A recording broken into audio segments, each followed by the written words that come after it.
Hi guys, kumusta po kayo? Magandang buhay po sa lahat. Sana okay lang po kayo. Ito po meron po kaming ginagawang lambat.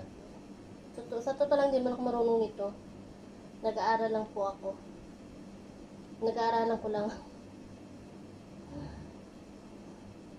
Nakakalito, ang daming butas. Ano daw po to pangmuli ng alimasag, saka mga alimango kung sakali. Ang ganun. Ayan. Nakakalito po. Sa dami kasi ng butas.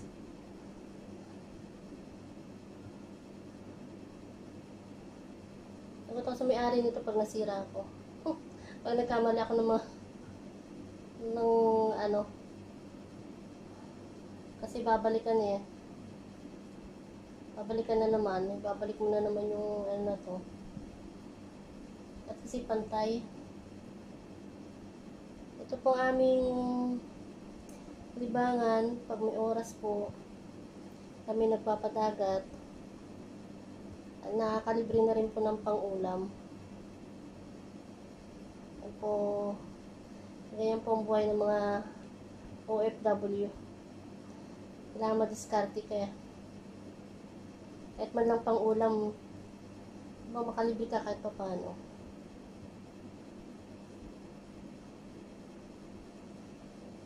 Pag ito po natapos, papakita ko sa inyo yung niya. Yung pinaka-finish niya. Dito na yata ako. Mali na yata yung nagawa ko. Kada daldal ko. Gusto po ang trabaho natin.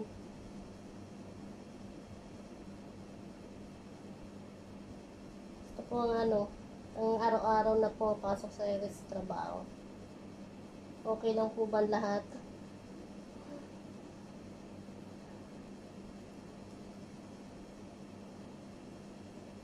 Iingat po tayo kung saan tayo pupunta. Lalo po yung mga nagko-commute, yung mga tumatawid sa kalsada. Ingat po tayo palagi guys. Salamat po pala sa pag-subscribe.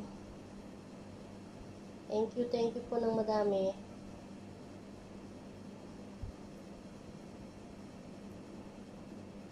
Nakakalito, ang daming butas. Baka imbis mo ka makatulong ako, masira ako to. Nalog naman sana. At ako'y mapapagalitan ng may-ari. Sabihin, hindi kayo tumulong, nanggulo ka lang.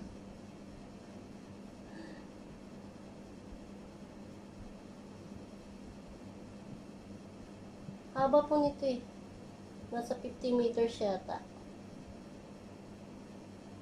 Mali na naman.